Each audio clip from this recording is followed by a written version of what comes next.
Morality matters because in our increasingly diverse global culture, it is critical for solving what may be the most important issues for our survival, namely, getting along with each other peacefully despite a plethora of differences. Os Guinness, in his book The Global Public Square, identifies the problem as such.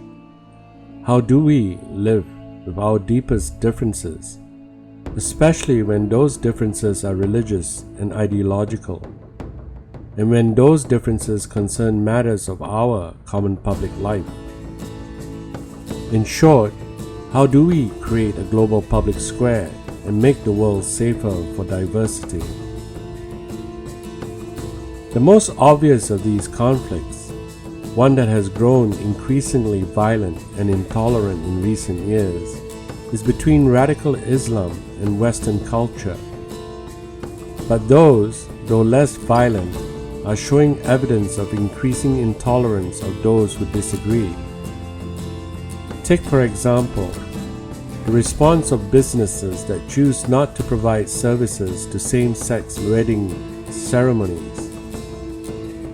The well-publicized bakers and florists who, out of a sincere religious convictions, opted out to serve a same-sex wedding, found their livelihoods destroyed as a consequence.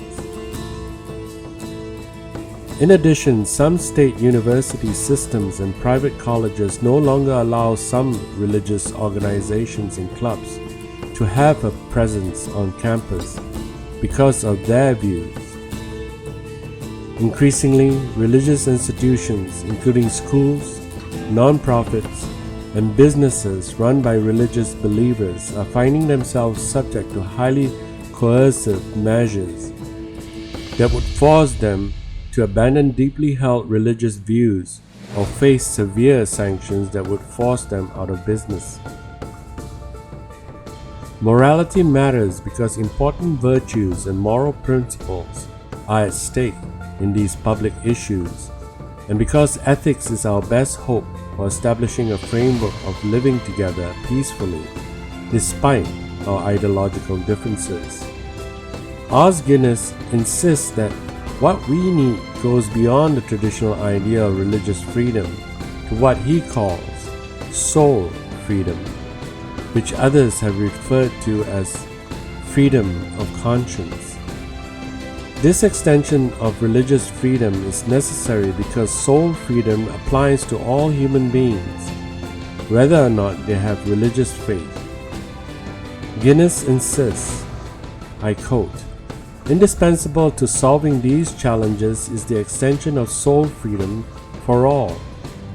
Soul freedom is the inviolable freedom of thought, conscience, religion, and belief. Does full justice to the dictates of our humanity. It best expresses human dignity and agency. It promotes freedom and justice for all.